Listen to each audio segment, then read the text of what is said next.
சொன்னேன்.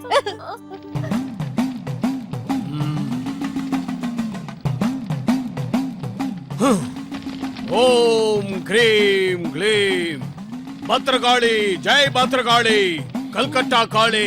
சொல்லு சொல்லு சொல்லு. போக மாட்டியா? போக மாட்டேன். என்ன? போக மாட்டேன்னு சொன்னேன். ஓம் கிரீம் க்ளீம். இந்த தீப்பந்தத்தை உபயோகப்படுத்தி உன்னை அந்த உடம்புல இருந்து எப்படி வெளியேற்றம் பாரு. ஓம் கிரீம். நான் போக மாட்டேன். நான் போகவே மாட்டேன். அப்படி வழிக்கு வா. என்கிட்டயா உன் விளையாட்டா காட்டுற? சொல்லு. மறுபடியும் இந்த உடம்புக்குள்ள வர மாட்டேன்னு சத்தியம் பண்ணிட்டு போ. போ போ. ஓம் ஜெய் பத்ரகாளி. இந்த காட்டீர் போயிடுச்சு. ஓம் ஜெய் காளி நீலி சூலி. சங்கரா, இவளை கொண்டு போய் உள்ள படுக்கவை. எங்க சாமிஜி கிட்டயா உன்னோட விளையாட்டை நீ காட்டுற? என்ன சாமி? சங்கரா, கொண்டு போற சாமிஜி. யாரும் இல்லாத பொண்ணு, பாவம். ரொம்ப நாளாவே இவள ஒரு பேய் பிடிச்சு ஆட்டுது. வேற யார்கிட்டயே காமிச்சாங்க, ஆனா எதுலயுமே சரியாகல. கடைசியா இங்க கூட்டிட்டு வந்தாங்க. குருநாதரோட அனுகிரகத்தால ஒரே ஒரு முறை மந்திரம் சொன்னேன், எல்லாம் சரியாயிடுச்சு. நீங்க வர்றதுக்கு கொஞ்ச நேரத்துக்கு முன்னாடி தான் நாங்க ஆரம்பிச்சோம். அது சரி, நீங்க வந்த விஷயத்த சொல்லலையே. இதே மாதிரி ஒரு விஷயம்தான். இந்த அம்மாவுக்கா? இல்ல இல்ல, அவளுக்கு. அவ எங்களோட ஒரே பொண்ணு. வெள்ளிக்கிழமை அன்னைக்கு தான் அப்படி ஆகுது. வெள்ளிக்கிழமையா? கேக்குறேன், எந்த நேரத்துல இந்த மாதிரி பிரச்சனை வருது? நடு ராத்திரியில. வெள்ளிக்கிழமை இல்ல, வெள்ளிக்கிழமை நடு ராத்திரி.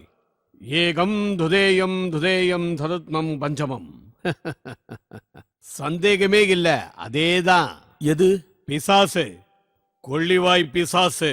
வெள்ளிக்கிழமை ராத்திரி பிரச்சனை ஏற்படும் போது அல்லிப்பூ வாசனை வருதுல்ல? இல்ல. வரும், வந்தாகணும். நீங்க கவனிச்சிருக்க மாட்டீங்க. சரி, எல்லாத்தையும் சரி பண்ணிடலாம். ஒரு 100 ரூபா கொடுங்க. பூஜைக்கான ஏற்பாடுகள்லாம் பண்ணணும். 5 ரூபாயாவது கொடுக்கலாம்ல?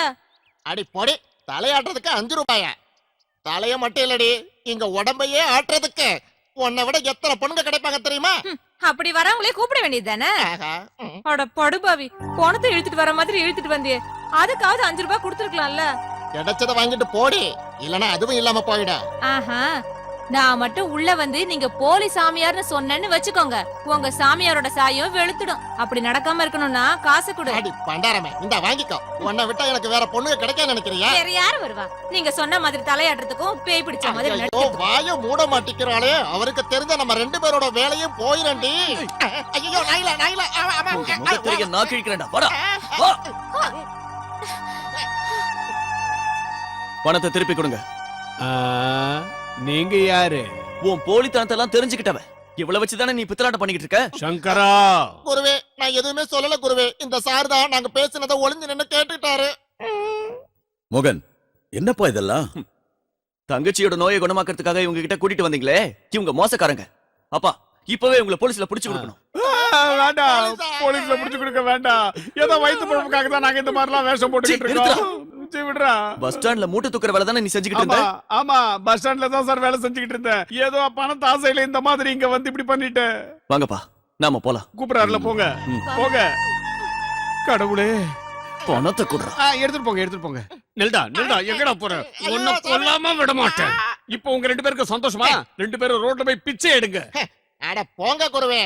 என்னடா, இந்த ஊர்ல முட்டாள்கள் இருக்கிற வரைக்கும் நாம பிச்சை எடுக்க வேண்டியதில்ல. நீங்க எதுக்கும் கவலைப்படாதீங்க, நான் போய் கூட்டிட்டு வரேன். வெளியே போடா, வெளியே போ. மரியாதையா வெளியே போடா. மந்திரவாதிய பார்த்தாச்சு, இப்ப பிரார்த்தனை. ஆமா, உங்களுக்கு வேற வேலையே இல்லையா? உங்களோட குருட்டு நம்பிக்கையாலலாம் அவ குணமாக மாட்டா. நீ அப்படி எல்லாம் சொல்லாதடா. சோட்டானிக்கிற அம்மன் சன்னதிக்கு போயிட்டு வந்தா எல்லாம் நல்லா ஆகும்னு சொல்றாங்க. அம்மா, நோய் வந்தா கூட்டிட்டு போக வேண்டியது ஹாஸ்பிட்டலுக்கு, கோயிலுக்கு இல்லம்மா. உனக்கு கடவுள் பக்தி இல்லாததுனாலதான் நீ இப்படி சொல்ற. இல்ல, குருட்டு நம்பிக்கை இல்லாததால் தான். ஆமா, மனுஷ சந்திர கிரகத்துல இறங்கின இந்த 20ஆம் நூற்றாண்டுல கோயிலுக்கு போய் பிரார்த்தனை பண்ணா நோய் குணமாயிடும் நம்புறதே முட்டாள்தனம். நான் சொல்றத கேளுங்க. மல்லிகாவை நாளைக்கே மென்டல் ஹாஸ்பிடல் கூட்டிட்டு வேண்டாம்டா, என் பொண்ணு அங்கெல்லாம் கூட்டிட்டு போக வேண்டாம். திரும்பவும் அதையே சொல்லாதீங்கப்பா. ஆமா, இந்த நோய்க்கு ஆரம்பத்திலேயே நம்ம ட்ரீட்மெண்ட் கொடுக்காததான் நாம செஞ்ச தப்பு. இப்போவாது அந்த தப்பை திருத்திக்கணுமா? நீ என்னதான் சொன்னாலும் நான் அந்த ஆஸ்பத்திரிக்கு என் பொண்ணை கூட்டிட்டு போக மாட்டேன். அங்க என் பொண்ணு போனா முழு பைத்தியமா ஆயிடுவாடா. உங்களுக்கு எப்படிதான் நான் சொல்லி புரிய வைப்பேன்? நீங்க ஏப்பா ஒண்ணுமே பேச மாட்டேங்கிறீங்க? இப்பவும் நாம அவளுக்கு ட்ரீட்மெண்ட் கொடுக்கலனா இந்த பிரச்சனை பெருசாயிடும். நான் உங்ககிட்ட ஆரம்பத்துல இருந்தே சொல்லிக்கிட்டு இருக்கேன், அவளை ஏதாவது ஹாஸ்பிடல் கூட்டிட்டு போலான்னு. என் பேச்ச நீங்க கேட்டா தானே கல்யாணம் பண்ணா சரியாயிடும் யாரோ சொன்னதை நம்பி கல்யாணம் பண்ணி வச்சீங்க. இப்ப என்ன ஆச்சு? அவ கண்ணீர் வடிச்சுக்கிட்டு நிக்கிறா. இதுக்கப்புறமும் வழிபாடு பிரார்த்தனை டைம் வேஸ்ட் பண்ணீங்கன்னா அவளோட வாழ்க்கையே பாழாயிடும். இதை விட எவ்வளவோ பெரிய வியாதி எல்லாம் சோட்டானிக்கர அம்மன் சன்னதிக்கு போய் சரியா இருக்குன்னு சொல்றாங்க. எனக்கு தெரியாது, எனக்கு அதுல நம்பிக்கையும் இல்ல. அம்மன் சன்னதிக்கு முன்னாடி போய் நின்னு அம்மா நாராயணி என்ன காப்பாத்துன்னு சொன்னா அவன் நிச்சயமா காப்பாத்துவான்னு எல்லாரும் சொல்றாங்க. உங்கள மாதிரி பொம்பளைங்க வேணா இதெல்லாம் நம்புவாங்க, புத்தி இருக்கிற யாரும் இத நம்ப மாட்டாங்க. நிறுத்துடா, பெருசா இவன் பேச வந்துட்டான். ஏண்டா, அங்க போறவங்க எல்லாரும் மடையனுங்க நினைச்சுக்கிட்டு இருக்கியா? இப்படி பேசினவங்க எத்தனையோ பேரு அவன் முன்னாடி போய் அம்மா எங்களை மன்னிச்சிருன்னு மனமுருக வேண்டது எனக்கு நல்லா தெரியும். போதும், நிறுத்துங்க. அம்மாவும் புள்ளியும் இப்படி சண்டை போட்டா என்ன அர்த்தம்? நான் சண்டை போடலப்பா, மல்லிகாவோட நோய் குணமாக வழி சொல்றேன். நானும் அதைத்தாண்டா சொல்றேன். நீங்க சொல்ற வழியால எந்த பிரயோஜனமும் இல்ல. உன்னோட வழியும் எனக்கு தேவையில்லடா. அம்மன் மேல எனக்கு நம்பிக்கை இருக்கு, நிச்சயமா அவ என் பொண்ணை காப்பாத்துவா. சரி மோகன், உங்க அம்மாவுக்கு அவ்வளவு நம்பிக்கை இருந்தா சோட்டானி கரைக்கு போய் பிரார்த்தனை செய்வோம். நான் வரல. உன்னை யாருடா கூப்பிட்டது? நானும் என் பொண்ணு போய். நானும் வரேன். ஆனா ஒரு விஷயம், அங்க போய் 10-15 நாள் பிரார்த்தனை பண்ணதுக்கு அப்புறமும் மல்லிகாவுக்கு சரியாகலனா திரும்பி வந்து மோகன் சொன்ன மாதிரி அவளுக்கு ட்ரீட்மெண்ட் கொடுக்கணும். என்ன சொல்ற? அந்த சோட்டானி கரை அம்மன் நிச்சயமா என்ன கைவிட மாட்டா, காப்பாத்துவா. அப்போ நாளைக்கு அங்க போகலாம். என்ன மோகன்? உங்க விருப்பப்படி பண்ணுங்கப்பா. நாளைக்கு சாயங்கால பூஜைக்குள்ள நாம அங்க போய் சேர்ந்துடலாம். சரியா?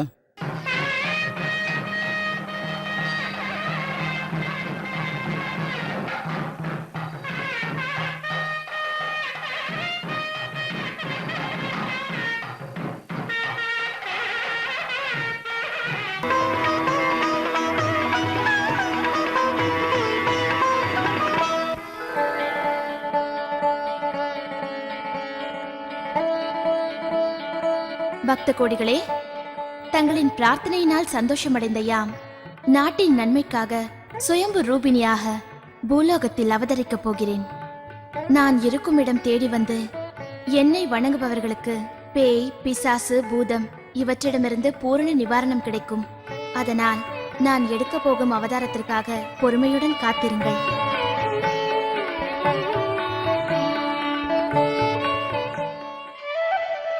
வருடங்கள் கடந்து போச்சு. அடர்ந்த காடாயிருந்த இந்த மலைப்பிரதேசத்துல மலை குடிவாழ் மக்கள் மட்டும் வாழ்ந்துகிட்டு இருந்தாங்க. அந்த கூட்டத்துல ரொம்ப முக்கியமானவன் வேடன் கண்ணப்பன். தன்னுடைய ஒரே மகள் தேவியோட அங்க தங்கிக்கிட்டு இருந்தான். தினமும் ஒரு பசுவோட கழுத்தை அறுத்து அதோட ரத்தத்தை தன்னோட இஷ்ட தெய்வத்துக்கு காணிக்கையாக்கின பிறகு அந்த மாமிசத்தை சாப்பிடுறது தான் கண்ணப்பனோட வழக்கமா இருந்தது. ஒரு நாள் என்ன நடந்ததுன்னா, தேவிமா, தேவி, என்னப்பா? ஹை, இந்த கண்ணுக்குடி ரொம்ப அழகா இருக்கு. எங்க இருந்ததுப்பா? காட்டுல தொழுவத்துல கொண்டு போய் கட்டு. வா வா வா வா வா வா வா. சீக்கிரம் வாமா, அப்பாவுக்கு பசிக்குது.